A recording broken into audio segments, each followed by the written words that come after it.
You got that. Get going here.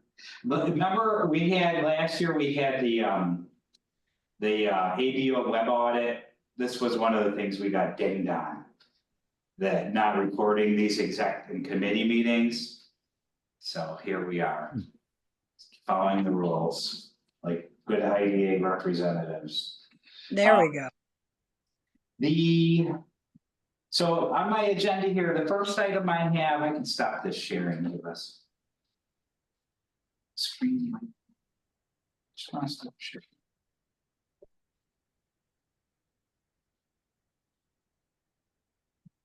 Stop it red, because the red, what about the red? Stop share. That door left open. On the top. What's up? The front door left open. Oh, no, you can lock it, Sam, that's fine. Thanks. Okay, Tim, how you doing? Good, how you doing? Oh, sorry, I forgot what I'm in here. I could have done it for you. Sorry. All right. Aaron, you can lock me in. Are you in? You're locked in here too? Oh, no, I'm telling Karen to lock me in the office.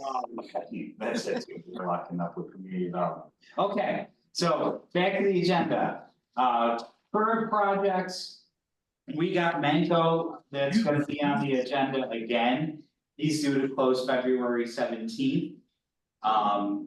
The only thing I said that you could maybe help me, I said, you know, because we're gonna discuss fees again.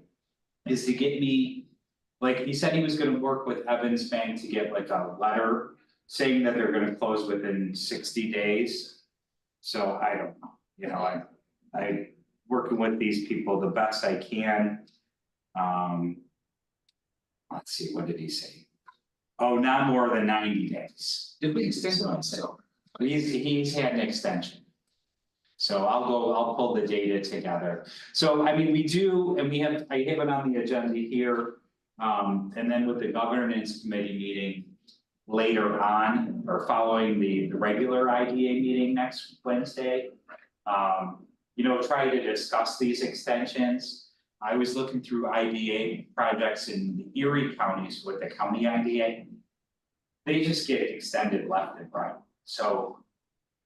It's tough, because I wanna have some teeth in this, like, I don't like their policy of. Let it roll, but, you know. So I think, you know, maybe looking at that fee, adjusting the fee schedule may be an option. Jennifer had sent an email. Her suggestion, and this was more so just a brainstorm with this group, and I'll bring the stuff back to the governance. And then governance will essentially do a draft revised policy and put it to the board for approval. Might be to induce projects. For instead of 1 year to go 2 years. Typically set dates in the IDA application, not right away. The applicants put more realistic dates. I mean, I work with these people and tell them to put realistic dates, like, I coach them on that, so we don't have to deal with this.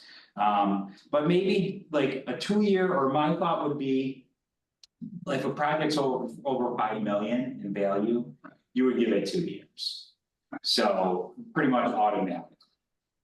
Because that's what it seems like it's gonna take, like a $1 million, 1 to 5. You know, get going in a year, and then maybe one extension for free, you know, so that gives you 18 months. What about an idea like this? I mean, it just kind of popped into my head. What if you gave everybody a 2-year limit? We could, that's even what Jennifer is saying. Put an incentive in, if you're done within a year, the fee is reduced. A slight, some reduction in the. Are we allowed to do that? You could, Okay. we could edit the fee schedule. We automatically, we pretty much have this unwritten policy of giving them a pass. For the 18 months, so we give them, the year and then 6-month extension. We don't, maybe even split the difference and give them 18 months. To get complete, and then, It seems like everything's going out like 2 years, the last couple of years, everything's been like 2 years. So, I'll bring that up at least. Just an idea, I'm not saying it's. Discount the fee.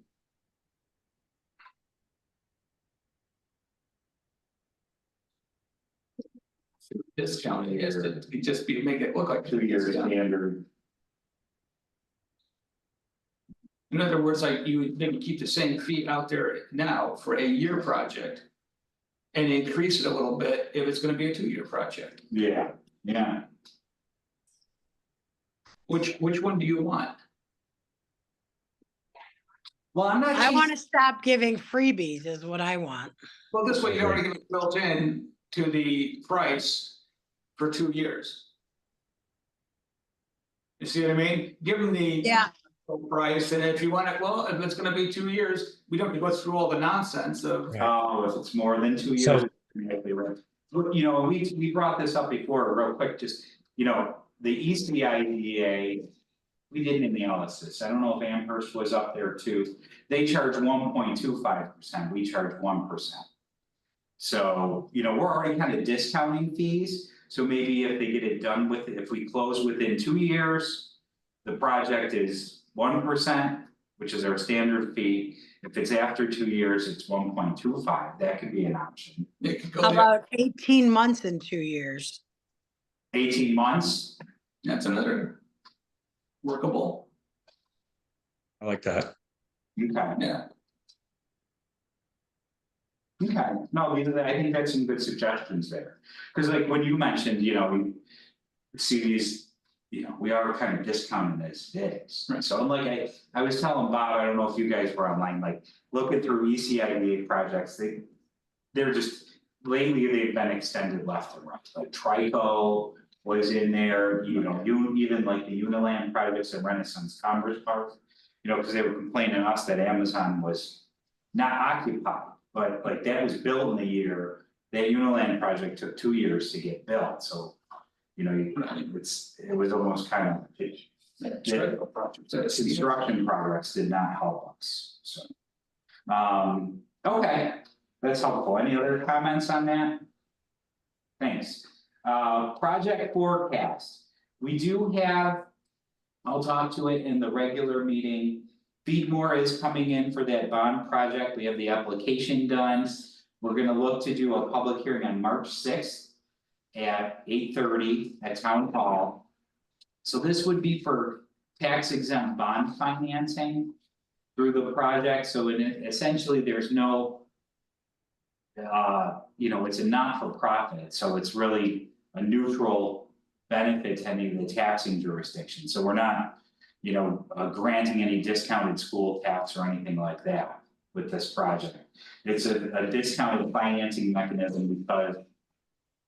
The interest rate they're receiving on the bonds, if you purchase them, is not taxable. So, excuse me, so that's essentially the savings, it's a lower interest rate for the not-for-profit. The projects work out. Where, you know, typically probably $5-7 million and up for not-for-profits. These tax exempt bond financing opportunities work. School districts, Hilbert. Feedmore is pretty much the only ones that the LEC have done in Hamburg is Hilbert College. So What kind of bond, how much in bonds are we supposed to? this is gonna be, that's the thing, they're pressuring us to get it through the IDA. So we're probably gonna put. Like in the public hearing, 45 million, they're estimating 40 million. On this, what was I gonna say? They're still waiting on they're getting a GMP, a guaranteed maximum price. For the construction, so their construction contract will be to build a building this size, this scope. For essentially a fee, a price not to exceed X amount. And I think that when that comes in, they're hoping that the numbers align between. You know, all their funding sources, their capital stack, where it would, you know, rely no more than 40 million on this finance. It's a big, you know, this will be $100 million project, I'm thinking, 90 to $100 million project. So in Camp Road there, next to E1. So it's a big project. So I got that moving forward, KH Staub, I had more conversations with them on the new building. I'll get back to that one, because that one, there's a little bit of something I wanted to discuss. The other item was, there's a company on Evans in Hamburg, in the village, ServPro, so they're doing a minor expansion. Big they're adding like 6,400 square feet. It'll be about a $900,000 project, so they're looking for IDA tax incentives, and they have employment growth, so they would be eligible for an incentive, so that they have their entitlement approvals through the village, so they got all their planning approvals. That would likely be an application in like March or April, and they would look to, commence construction this summer. So that's good, so there's starting to be, an uptick in activity, certainly between Beatmore, which is a huge project, and then that smaller one, and then K&H is still struggling with this expansion. They were, taking a second look at it. I looked at, we had presented them a 10-year pilot. I did look at a 15-year abatement and what that would be. Is like an advanced manufacturer with the jobs there, and the research and development there. We wouldn't have to seek, and we'd send a notice around to all the IDAs saying that this would be a pilot deviation. So going from 10 to 15 would be a deviation. It's not standard anymore in the new UTEP, it was in the old UTEP. It would result in an additional savings of $455,000. So, the concern that I had, I really looked through this, 15-year pilots are still happening in Western New York, certainly in the southern tier, more generous pilots than that. The deal is they got 5 new jobs coming into this, and what I was gonna go back to them with is if they could ratchet that up. With the current proposed pilot, the job creation, it was like 1 job for every, say, 250,000. And then with the additional savings, it was 1 job for every like 333,000. Granted, so my concern was like that ratio, even though these are higher paying jobs, that ratio of cost per job was out there. The thing that is difficult for this company is the tax levy. Operating in the village of Hamburg, their taxes are high. So I think that's part, and then it's really like, I think the inflation cost, because that's really what substantially changed when they were first talking to this project to now. So, I don't know if anyone has any comments, but like without more job creation, then that would be my concern.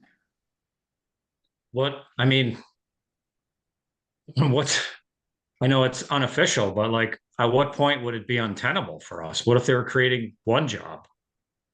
Well, and that, I think, at their advanced manufacturing jobs, so they're probably, $70,000 jobs. They're not all engineering and design jobs. They're production level, but there's more advanced, these people are operating CAD programs and more so programming these manufacturing operations. So, that my concern is, you typically do look to, the cost per job has certainly gone up. It's more expensive in terms of incentives per job created. But when you're up in that $300,000 range, unless these are, like $100,000 plus jobs, I don't know if you make sense of it, So, what was Amazon, for example? It's like, oh gosh, I can call it up. Again, it's a different, that's more of a entry level production job, so it's gonna be low. I can say off the top of my head, now let me get that ratio. Like, was like 6 million in incentives they have overall, It was about 6 million, and And they they- made what, 150 jobs. 150 jobs. That's 40K. So that's 40K in incentives per job. Yeah. Right, So, I mean, that's it. I mean, if I would be comfortable and, you know, I understand these economic factors.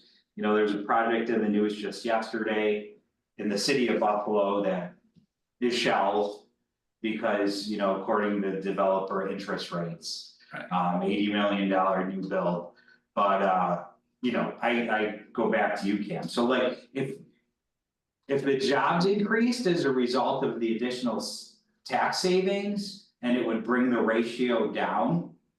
Then I would support it. So, Well, I mean, I think that has to go part and parcel with the changes we talked about last month, which is actually giving us some teeth to go after people who don't meet their jobs numbers.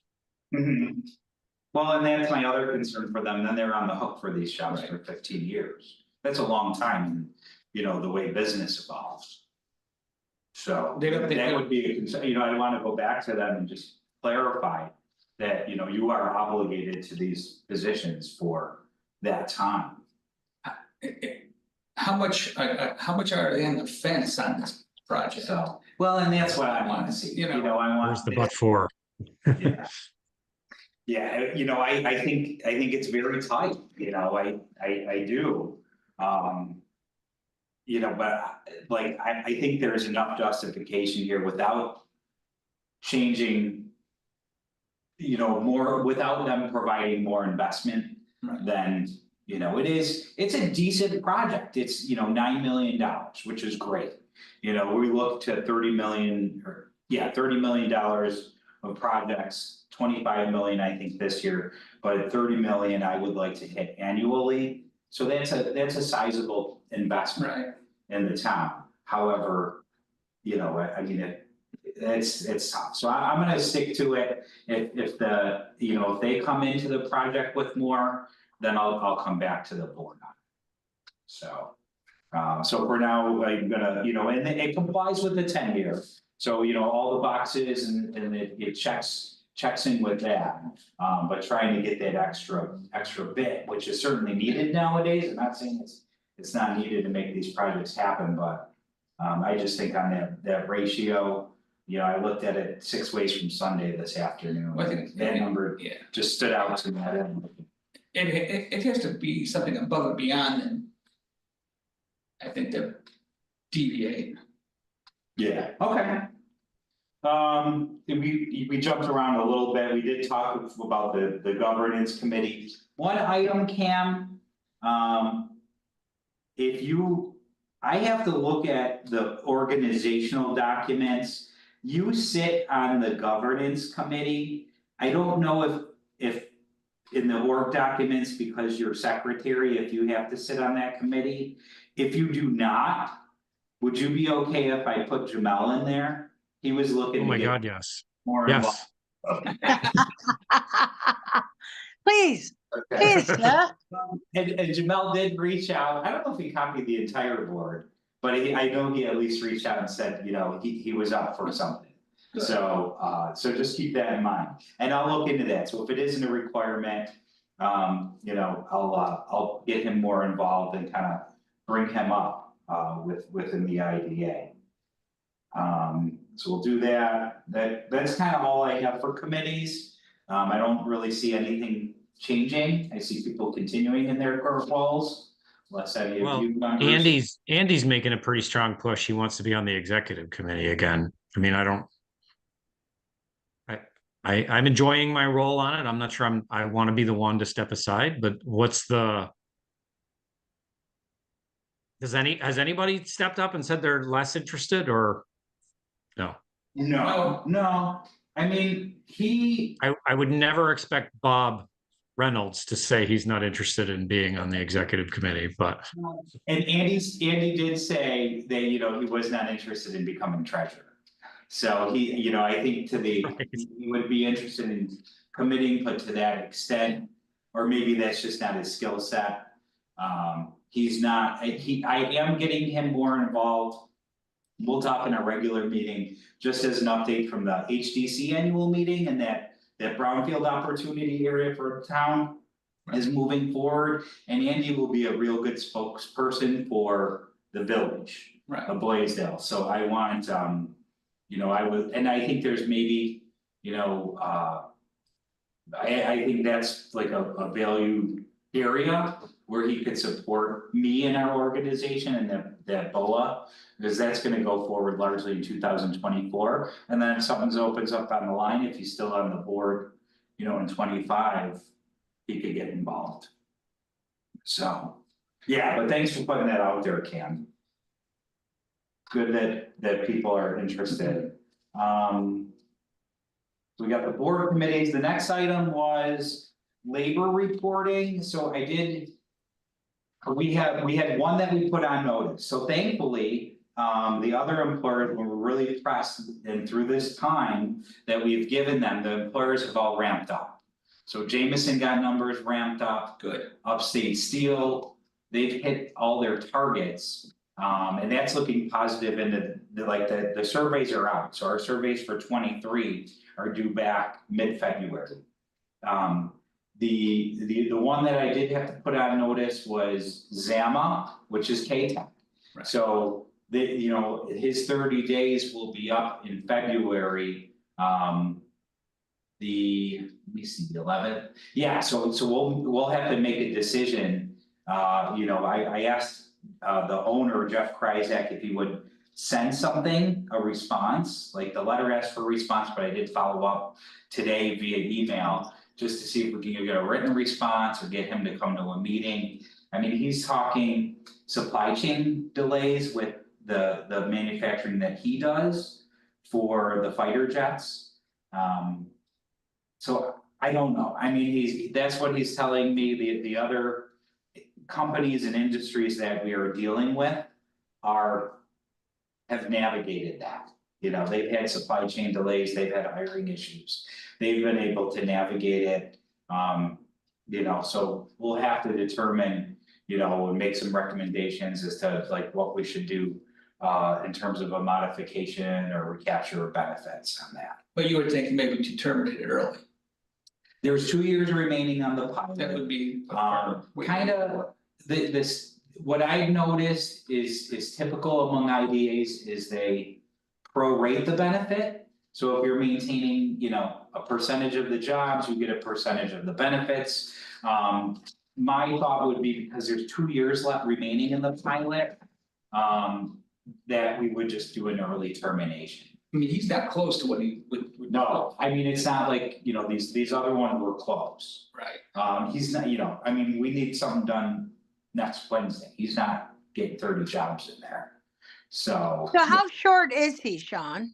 He is, I'll call it up, he was like at 50% of his target, he was maintaining. Until COVID. And then once COVID hit, I'll give you the exact numbers, I just gotta go into their files.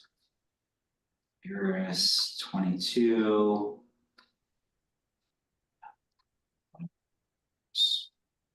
Oh, yeah. It's opening. He's obligated 56 jobs. And he's at 39. So he's 17 short. Yeah, at 2019, pre-COVID, he was at 68. And then. And what's his, what's he paying out to town, county, school? Like, what's his savings the next 2 years? I wanna say, let me look, I had the numbers when I met with them, I just don't recall. Pilot bill. I wanna say it's like 7, because it's, you know, it's burning off, I wanna say it's about 17,000 a year. He's not gonna rush to hire 17 people to save $17,000. No, that's not gonna make, No. that's not gonna make sense.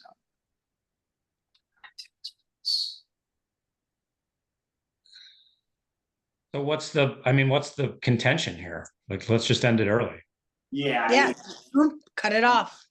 You know, I mean, the contention is, you know, we do, I feel in fairness to the company. You know, give them an opportunity to speak on it. But, you know, assuming there's nothing compelling. Has he ever hit the target? Oh, yes, like I said, pre-COVID, He was up at he was fine, you know, and then ever since COVID, he was above goals pre-COVID. okay, And then he's not coming. You know, as soon as COVID ensued, then, it's Zach management. So we're looking at 50%, 12. So the 12 plus school, yeah, probably, I would say, you know, $17,000-$20,000. Per year. So. You know, it would just be terminated early, and I think that's the clearest way for the taxing jurisdictions as well, just to read. Now, do they have to report? So he was meeting his numbers pre-COVID. And then he dropped from whatever 68 down to 36, Yeah, 37. 37. Were those layoffs? Were those people chose to go to another company? You know, was it just basic attrition, or did he lay people off? there was a big decrease from 18 to 19. Yeah, I don't have the answer to that. If we go back to his reporting from 18 to 19, it starts prior to COVID. So listen, you make an agreement, you're supposed to have these jobs created and maintain those positions. I have no problem cutting somebody off. I mean, he lost, 15 jobs? From 18 to 19, he decreased. He was up to 80. 83, and then he goes down to 68. 68. But you know, the target is 56. So. No, I mean, you know, it's an unfortunate one. Thankfully, I think the board was generous in trying to work with these employers. And, you know, you gave a lot of time. You know, this data is working on 23 data. I don't think $34,000 or $40,000 is gonna put him out of business. Yeah, but it's, you know, I think, you know, it's that dual role that the board has to be an advocate for, you know, a fiduciary. So. Well, yeah, The taxing jurisdictions that you represent, and also, you know, look on behalf of these companies, so. You know, I think in the light that the job creation is not here, we worked a lot, we did a lot through COVID. You know, and IDAs across the board did, I think, at some point. What were his job numbers prior to? So he used to be on Able Road. Oh. And then when the old Crepe Craft building became available, he moved his operation over to Jeffrey and Big Tree or Bayview or whatever that is. I don't know if So when he got the pilot, I mean, he wasn't a new business. He was a business that expanded and moved his operation from point A in Hamburg to point B in Hamburg. So I wonder what his employment was when we originally negotiated the deal. I don't have that, and actually, Janet, I don't know if like the company was closed for a period of time, because I remember in the application, he reported that these were all new jobs. Like the application was represented that all these jobs were new. No, he was open. Yeah. He was on Able Road forever. I don't know if like somehow it wasn't. New to that location because the company moved. Yeah. Yeah, I mean, I like Jeff. I mean, Jeff's a good egg, but it isn't personal, it's business. Yeah. So, you know, and I mean, if something changed, I mean, I think this project has to end. I think that's fair. I don't think it's too punitive, but I think it shows a good level of accountability for the IGA. And if something would come back, like if he would have an expansion down the line, then that's great, you know, I've talked to him about different product lines, like seeking out other opportunities, it sounds like he's expanding beyond these, you know, doing this work on the jets and doing other work, electrical manufacturing. But it still hasn't filled the gap.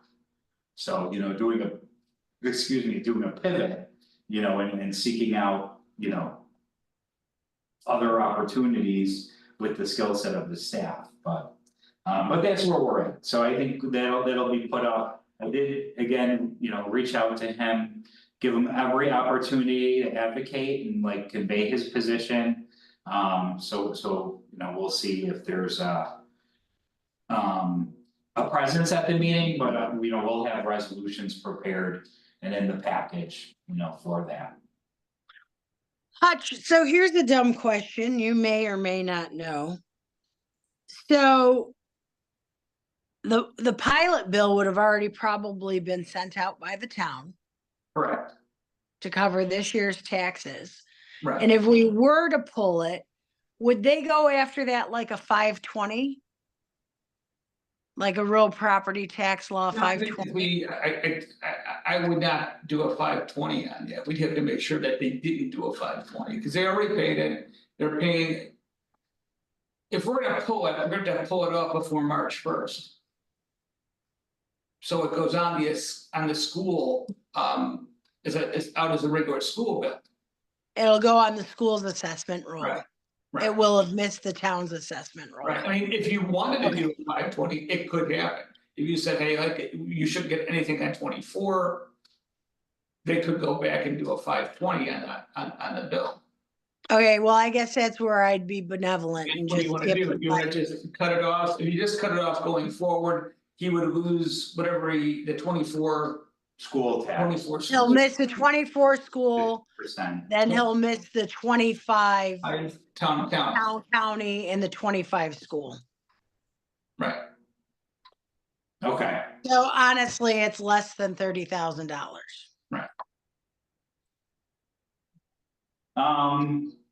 Yeah, the only other item I had is, you know, on the same topic, I'm looking forward to seeing the labor numbers as they come in. I think the numbers are due February 16th from Amazon, because, you know, gauged by the parking lot. I mean, I went by yesterday or the day before, and that lot was jammed, so there was way over 100 cars there.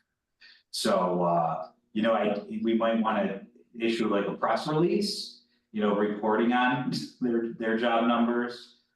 If indeed they are above their targets, we don't know what your thoughts would be, but I think it would be nice to promote that. In light of the other press that we've had on the project. no, it's a good idea. Yeah, and the other advocacy, I'll announce it at the board meeting, we've met with a couple members of the town board, I think 2 out of 5. Just to kind of doing the lunch and learn on IDA incentives, how they operate, how they, you know, spur investment and the benefits to the community, the organization of the board, and how it gives some local control and a voice to the taxing jurisdictions, so. The first meeting went pretty well, I thought. Right. So, you know, we're still kind of pushing, I'd like to present to the other members. I don't know if you think that's something I should open up to the village boards, Janet? Might have to do a work session. I'll be honest. I know they work during the day in the villages, you know, they got. Yeah, I'll be honest. I think you really need to focus on getting all of the town board and quite frankly, the supervisor. Okay. More so than the village board. Yeah. Okay, I think Tom Moses did a great job of educating his board. And it's something that we discuss on the regular okay, at our village board meetings, and they understand the importance and, you know, what we're doing and why we're doing it and how it affects the village versus having empty parcels and empty industrial properties. You know, Bedlam is a great one to use as an example for them. So I think my board at least is good with it. And I Okay. think Tom Moses kept everybody in Hamburg pretty informed. Okay, Hope But quite frankly, I mean, I worry more about the town board who sometimes speaks out of turn and in opposition of things that we have done. yeah, I agree. Right, We had, and so at the first meeting, it was Beth Farrell and Randy Buck were there. Actually, Beth Farrell, yours must be, she's calling me now. But so, and I did meet with the supervisor on the land project. We're probably gonna need, sounds like I'm gonna need a town board authorization to submit for that grant. To get pre-development at the Lake Erie, or not at the Lake Erie Commerce Center, like that Crossroads site. So, you know, he seems supportive of it. We'd be reaching out to ESD for $250,000 grant to essentially get that pre-permit over there.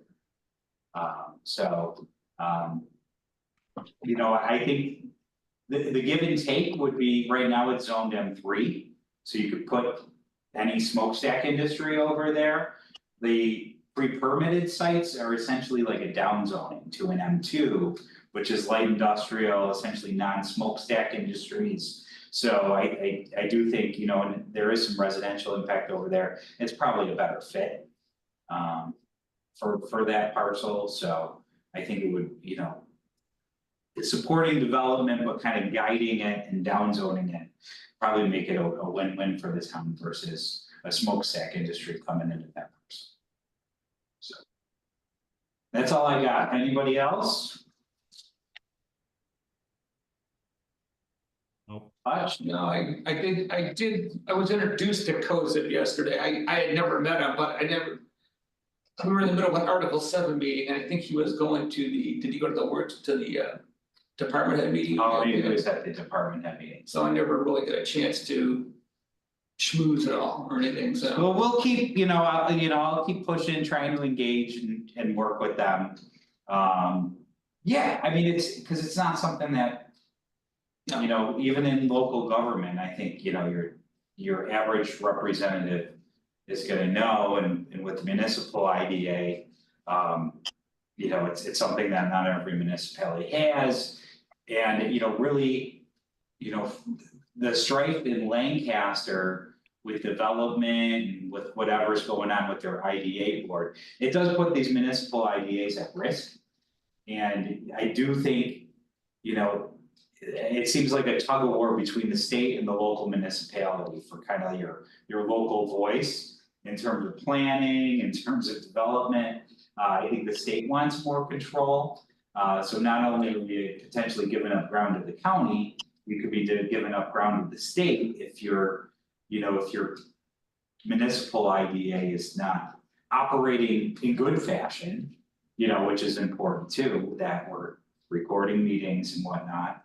But that you're also, you know, not politically divided or fighting over nonsense.